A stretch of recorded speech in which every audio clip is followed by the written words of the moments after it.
Guys ఇప్పుడున్న సమాజంలో నువ్వు ఏం చదువుకున్నావు అని ఎవ్వరూ అడగరు. ఏం చేస్తున్నావు, ఏ జాబ్ చేస్తున్నావు, ఎంత సంపాదిస్తున్నావు అని మాత్రమే అడుగుతారు.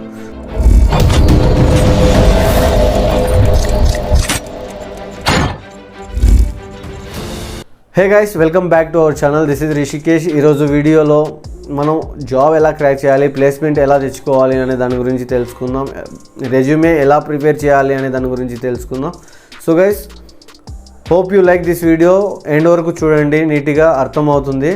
సో ఈ వీడియో నచ్చినట్లయితే ఒక లైక్ చేయండి అండ్ మీ ఫ్రెండ్స్తో షేర్ చేయండి.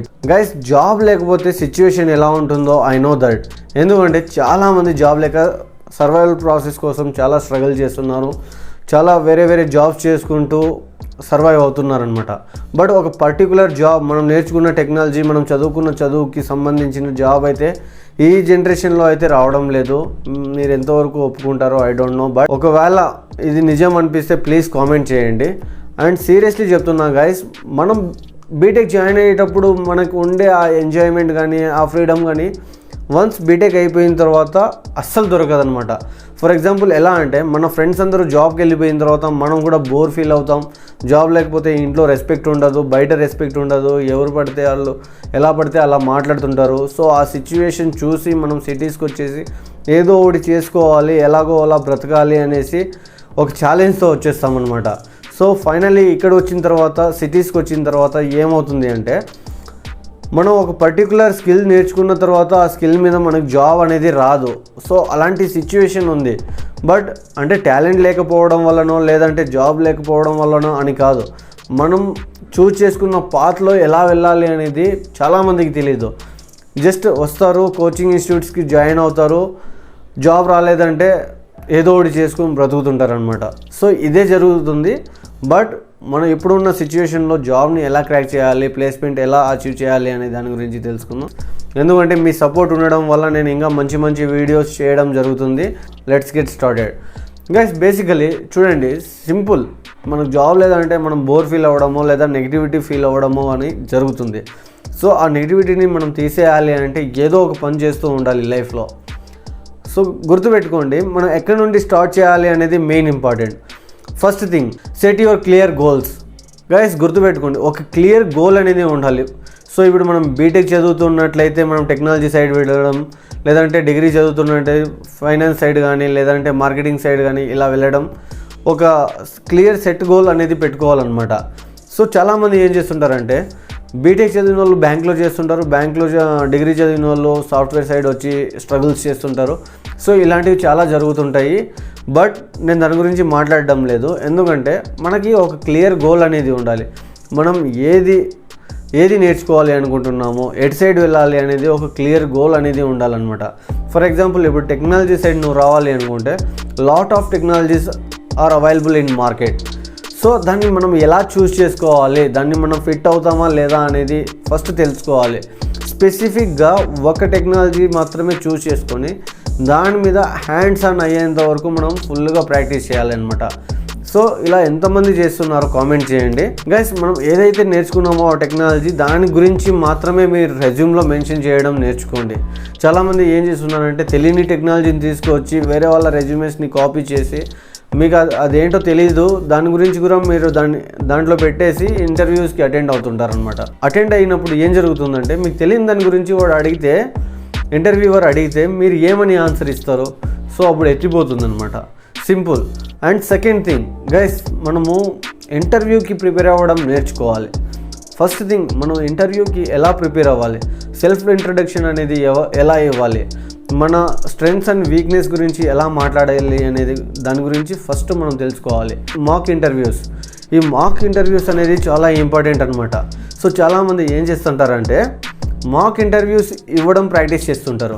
సో వాళ్ళకి జాబ్ రావడం చాలా ఈజీ అయిపోతుంది. మాక్ ఇంటర్వ్యూస్ మనం ఎప్పుడైతే ఇవ్వలేమో మనకు జాబ్ అనేది రాదు. సో చాలామంది చాలా సీక్రెట్స్ అనేది మెయింటైన్ చేస్తుంటారు, ఎవరితోనూ షేర్ చేసుకోరు. ఈవెన్ మన ఫ్రెండ్స్ కూడా అంతే. వాళ్ళు ఇలా ప్రాక్టీస్ చేస్తుండడం వల్ల వాళ్ళకి జాబ్స్ అనేది వస్తున్నాయి. మనం ఏదైతే టెక్నాలజీ నేర్చుకున్నామో దాని మీద మాత్రమే ఇంటర్వ్యూ ఇవ్వడానికి ట్రై చేయండి. మీరు ఏ కంపెనీ పడితే ఆ కంపెనీ అప్లై చేసేసి వాళ్ళకున్న రిక్వైర్మెంట్ వేరు ఉంటుంది, నీకున్న రిక్వైర్మెంట్ వేరు ఉంటుంది. ఇంటర్వ్యూ క్వశ్చన్స్ అడిగితే మీరు ఆన్సర్ ఇవ్వలేరు అనమాట. సో ఇలాంటి బ్లైండ్ థింగ్స్ మాత్రం చేయకండి. స్కిల్అప్ గైస్, స్కిల్అప్ గురించి మీరు తెలుసుకోవాలి. లైఫ్లో మనము ఏ స్కిల్ మీద డెవలప్ అవుతున్నామో లేదంటే మనం ఏం నేర్చుకుంటున్నామో అనేది చాలా ఇంపార్టెంట్ అనమాట. ఏదో ఒక ఇండస్ట్రీ స్కిల్స్ నేర్చుకోవాలి అనమాట. దానికి సర్టిఫికేట్ కూడా తీసుకోవాలి. ఎలా అంటే ఫర్ ఎగ్జాంపుల్ ఏదైనా ఒక ఆన్లైన్లో కోర్స్ జాయిన్ అవ్వండి, అది పర్ఫెక్ట్గా స్కిల్అప్ అయ్యి దాని నుంచి మనము సర్టిఫికేట్ అనేది తీసుకోవాలి. సో ఆ కోర్స్ కంప్లీటెడ్ సర్టిఫికేట్ తీసుకొని తర్వాత మనం జాబ్స్కి అప్లై చేయడం కానీ లేదంటే ఓన్గా మన పోర్ట్ఫోలియోను క్రియేట్ చేసుకొని వెబ్సైట్స్లోను కానీ లేదంటే రెజ్యూమేలో ఆ పోర్ట్ఫోలియోను అనేది మనం బిల్డ్ చేసుకోవడం స్టార్ట్ చేయాలి అనమాట. మీ ప్రొఫైల్ ఉంటుంది కదా, ఆ ప్రొఫైల్ని మీరు లింక్డ్ఇన్లో పెట్టడం నేర్చుకోండి. మీరు ఏదైతే టెక్నాలజీ నేర్చుకుని ఉంటారో ఆ టెక్నాలజీని మెన్షన్ చేస్తూ పర్ఫెక్ట్గా గ్రాడ్యువల్లీ మీరు జాబ్స్కి అప్లై చేయడం స్టార్ట్ చేయాలి అనమాట. లైక్ ఎలా అంటే ఇప్పుడు ఫర్ ఎగ్జాంపుల్ మీరు ఫుల్ స్టాక్ నేర్చుకున్నారనుకోండి, ఫుల్ స్టాక్ కానీ డేటా అనాలిసిస్ నేర్చుకున్నారనుకోండి, డేటా అనాలిసిస్ కానీ లేదంటే ఏఐ నేర్చుకున్నారనుకోండి, ఏఐ ఎంఎల్ నేర్చుకున్నారనుకోండి ఎంఐ మీద. సో ఇలా మీకు తెలిసిన టెక్నాలజీ మీరు పర్ఫెక్ట్గా నేర్చుకొని దాని గురించి పర్ఫెక్ట్గా మీరు మెన్షన్ చేస్తూ అండ్ మీ పోర్ట్ఫోలియో లింక్ అనేది అక్కడ మెయింటైన్ చేయాలన్నమాట. సో ఇలా మెయింటైన్ చేస్తూ ఎవ్రీడే మీరు దాంట్లో సెర్చ్ చేసి మీకు తెలిసిన డొమైన్కి సెర్చ్ చేసి అందులో ఉన్న ఎంప్లాయీస్ కానీ హెచ్ఆర్స్ కానీ ఎవ్రీడే కోల్డ్ మెయిలింగ్ అనేది చేస్తూ ఉండండి అండ్ జాబ్స్కి అప్లై చేస్తూ ఉండండి. ఖచ్చితంగా మీకు కాల్స్ అనేది డెఫినెట్గా వస్తాయి అండ్ ఎవరైనా మీతో ఇంటరాక్ట్ అయిన వాళ్ళు మీకు రెఫరల్ ఇవ్వడం కానీ లేదంటే కంపెనీ సజెస్ట్ చేయడం కానీ జరుగుతుందనమాట.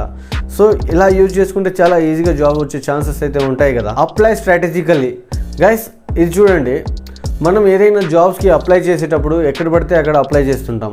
So this is not right way. గుర్తుపెట్టుకోండి, లింక్డ్ఇన్లో కరెక్ట్గా అప్లై చేయండి. ఆ కంపెనీస్ గురించి రీసెర్చ్ చేయండి. రీసెర్చ్ చేసిన తర్వాత ఏ డొమైన్ మీద జాబ్స్ ఎక్కువ ఉన్నాయి, ఏది ఎలా పోవాలి అండ్ ఎలా అప్లై చేయాలి అనేది ఫస్ట్ తెలుసుకోవాలి అనమాట.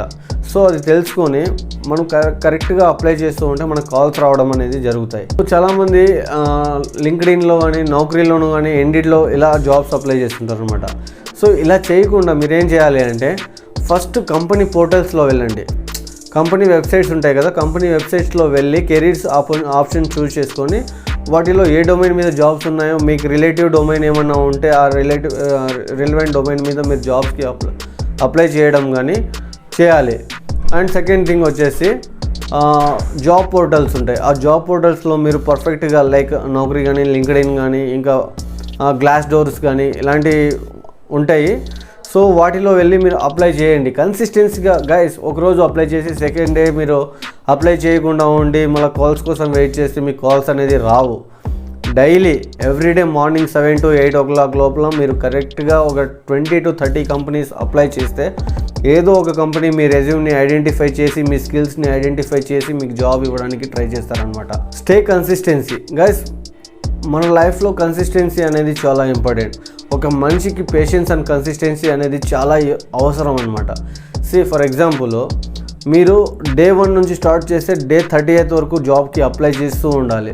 డే 30th కూడా జాబ్ రాలేకపోతే నెక్స్ట్ మంత్ ఫస్ట్ డే కూడా మీరు జాబ్ అనేది అప్లై చేస్తూ ఉండాలి అనమాట. సో ఇలా కన్సిస్టెన్సీ మీరు జాబ్ అప్లై చేస్తూ ఉంటే డెఫినెట్గా మీకు సెకండ్ మంత్లో జాబ్ రావడానికి ఛాన్సెస్ ఉంటాయి. సో ఇలా చాలామంది ఎలా ప్రిపేర్ అవుతారంటే స్పెసిఫిక్గా వాళ్ళకున్న డొమైన్ మీదే నేను జాబ్ చేయాలి అన్నట్టు బ్లైండ్గా ఫిక్స్ అయిపోతారు. వాళ్ళు దాని మీదే ఫోకస్ చేస్తూ అదే హ్యాండ్స్ ఆన్ చేసుకుంటూ ఆ కంపెనీలో ఉండే ఎన్విరాన్మెంట్ గురించి తెలుసుకుంటూ ఏ టెక్ స్టాక్స్ యూజ్ చేస్తున్నారు, ఎలా ఉన్నారు అనేది ప్రతి ఒక్కటి తెలుసుకుంటూ వాళ్ళు జాబ్ని ఈజీగా క్రాక్ చేయడానికి ట్రై చేస్తారనమాట. సో మీరు కూడా ఇలా కంపెనీ రీసెర్చ్ చేసి ఏ టెక్నాలజీ మీద ఎలాంటి డిమాండ్స్ ఉన్నాయనేది తెలుసుకొని మీరు కూడా జాబ్స్కి అప్లై చేయడం స్టార్ట్ చేయండి. సో మీకు కూడా చాలా ఈజీగా ఉంటుంది. ఇంటర్వ్యూ క్రాక్ చేసి జాబ్ తెచ్చుకోవడానికి చాలా ఈజీగా అనేది ఉంటుందన్నమాట. Prepare for rejections guys. ఒక ఇంటర్వ్యూ ఇవ్వడం వల్ల జాబ్ వస్తుందంటే ఇండియాలో ప్రతి ఒక్కరికి జాబ్ వచ్చేసేది. గుర్తుపెట్టుకోండి, మీరు ఎప్పుడైతే రిజెక్షన్స్ ఫేస్ చేస్తారో మీ మెంటల్ హెల్త్ అనేది స్ట్రాంగ్ అవుతుందన్నమాట. సో అది స్ట్రాంగ్ చేసుకున్నంత బెనిఫిట్స్ దేంట్లోనూ ఉండదు. వై? బికాజ్ ఒక ఇంటర్వ్యూ మనము ఫెయిల్ అయిపోతే అది మనకి ఎక్స్పీరియన్స్. సో మనం ఎలా మాట్లాడామనేది మనం తెలుసుకుంటాం, అతను ఎలాంటి క్వశ్చన్స్ అడిగాడు అనేది మనం తెలుసుకుంటాం. అతను చెప్పిన క్వశ్చన్స్కి మనం బిల్డప్ చేసుకోవడానికి ట్రై చేస్తాం. సో ఇలా మనకు చాలా తెలుస్తాయి అన్నమాట. వీటన్నిటికీ మనం ప్రిపేర్ అయ్యి రిజెక్షన్స్ని ఫేస్ చేసి ఫైనల్గా జాబ్ క్రాక్ చేయడమే మన టార్గెట్. సో వన్స్ జాబ్ వచ్చిన తర్వాత నీ లైఫ్ ఎలా ఉంటుంది ఒకసారి ఊహించుకో. So guys, hope you understand, మీకు అర్థమైంది అనుకుంటున్నాను. సో గైస్, మరిన్ని మంచి వీడియోస్ కోసం మీ ముందుకు రావాలి అంటే ఈ వీడియోని లైక్ చేయండి అండ్ సబ్స్క్రైబ్ చేయడం మర్చిపోకండి. Thank you for watching this video.